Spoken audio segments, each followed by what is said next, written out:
தெங்கு Jabrul Abdul அசீஸை PKR கட்சியில் ஏற்றுக்கொள்வதற்கு எதிராக அம்னோ பொதுச் செயலாளர் அஸ்ராப் பஜ்டே டுசூக்கி பிகேஆருக்கு எச்சரிக்கை விடுத்துள்ளார்.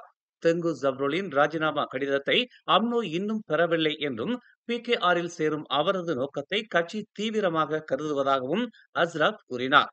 ஒற்றுமை அரசாங்கத்தில் உள்ள எந்தவொரு கட்சியும் மற்ற கூட்டணி கட்சிகளின் உறுப்பினர்களை தன்னிச்சையாக ஏற்றுக்கொள்வது மிகவும் பொருத்தமற்றது என்று அஸ்ராப் நேற்று மாலை ஒரு அறிக்கையில் தெரிவித்துள்ளார்.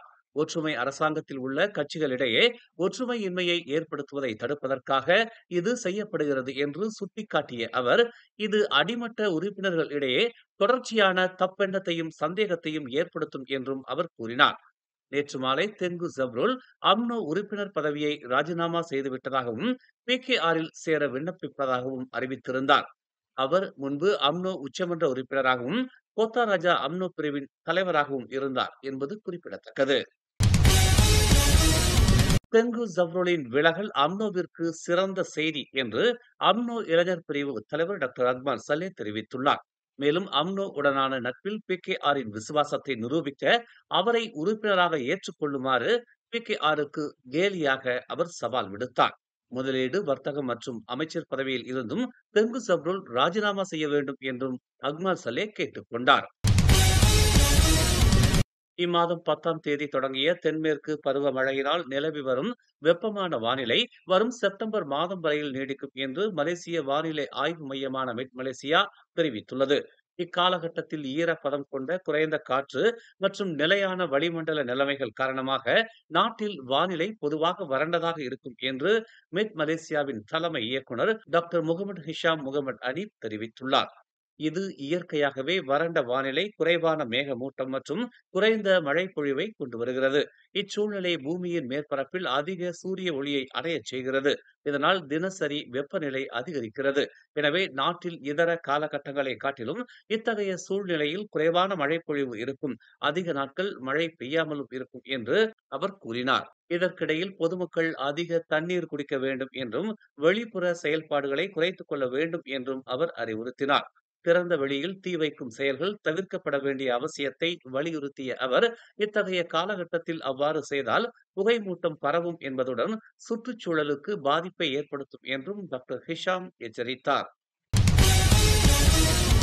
தேசிய முன்னணியின் தற்போதைய சூழ்நிலையில் மாசிச அதை கைவிடுவது பொறுப்பற்ற செயலாகும் என்று மாசிசாவின் முன்னாள் உதவி தலைவர் தி லியான் கெர் கேட்டுக் கொண்டுள்ளார். அவ்வாறு செய்வதற்கு பதிலாக அடுத்த பொது தேர்தலில் கூட்டணி கட்சிகளை நம்பி இருக்காமல் தாம் போட்டியிடவிருக்கும் தொகுதிகளில் வெற்றி பெற மாசிசா பாடுபட வேண்டும் என்று அவர் கேட்டுக் கொண்டார். மலாய்க்காரர் அல்லாத வாக்காளர்கள் மத்தியில் பொருத்தமில்லாத ஒரு கூட்டணியாக இருப்பதனால் தேசிய முன்னணி தற்போது ஒரு இக்கட்டான சூழ்நிலையில் இருப்பதாகவும் அவர் தெரிவித்துள்ளார். எனினும் உண்மை என்னவென்றால், இனம் மற்றும் மத அடிப்படையிலான அரசியல் நாட்டின் அரசியல் அரங்கில் ஒரு மேலாதிக்க அம்சமாகவே இருக்கிறது என்றும், பாஸ் கட்சியின் வளர்ச்சி இதற்கு ஒரு சான்றாக இருக்கும் வேளையில் பெர்சாத்து, அமானா மற்றும் பெஜுவாங் போன்ற கட்சிகளின் தோற்றுதலுக்கும் இது வழிவகுத்திருப்பதாக அவர் சுட்டிக்காட்டினார். ஆண்டுதோறும் மே 31ஆம் தேதி கொண்டாடப்படும் உலக புகையிலை எதிர்ப்பு தினம் புகையிலை பயன்பாட்டின் தீங்கு விளைவிக்கும் விளைவுகள் மற்றும் சமூகத்தில் அதன் பிடியை தக்க வைத்துக் கொள்ள புகையிலைத்துறை பயன்படுத்தும் யுத்திகள் குறித்து சிந்திக்க வைக்கிறது என்று பினாங்கு பயணீட்டாளர் சங்கத்தின் தலைவர் முகைதீன் அப்துல் காதர் தெரிவித்துள்ளார். புகையிலை மற்றும் நிக்கோட்டின் தொழில்துறைகள் தீங்கு விளைவிக்கும் பொருட்களை குறிப்பாக இளைஞர்கள் மிகவும் கவர்ச்சிகரமானதாக மாற்ற பயன்படுத்தும் ஏமாற்று தந்திரங்களை அம்பலப்படுத்தும் கருப்பொருளில் இவ்வாண்டு புகையிலை எதிர்ப்பு தினம் கொண்டாடப்படுவதாக உலக சுகாதார நிறுவனம் அறிவித்துள்ளது. இதனை அடுத்து பிரச்சனைக்குரிய நிக்கோட்டின் தயாரிப்புகளை தடை செய்ய வேண்டும் என்று பினாங்கு பயணீட்டாளர் சங்கம் வேண்டுகோள் விடுத்துள்ளது. அனைத்து புகைப்பிடித்தல் மற்றும் வேப்பிங் பொருட்களுக்கும் விரிவான தடையை அமல்படுத்த மலேசிய அரசாங்கத்தை பினாங்கு பயணீட்டாளர் சங்கம் கேட்டுக் கொள்கிறது என்று முகைதீன் அப்துல் காதர் தெரிவித்தார்.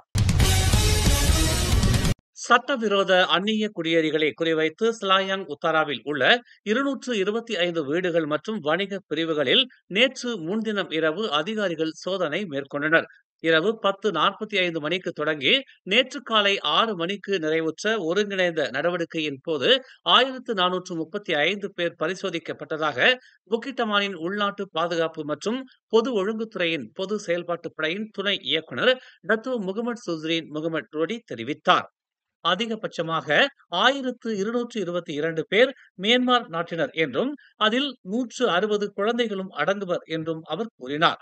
மீதமுள்ளவர்கள் இந்தியா, நேபாள், வங்காளதேசம் மற்றும் இந்தோனேசியா ஆகிய நாடுகளைச் சேர்ந்த குடிமக்கள் என்றும் நடவடிக்கைக்கு பிறகு செய்தியாளர்கள் கூட்டத்தில் அவர் கூறினார்.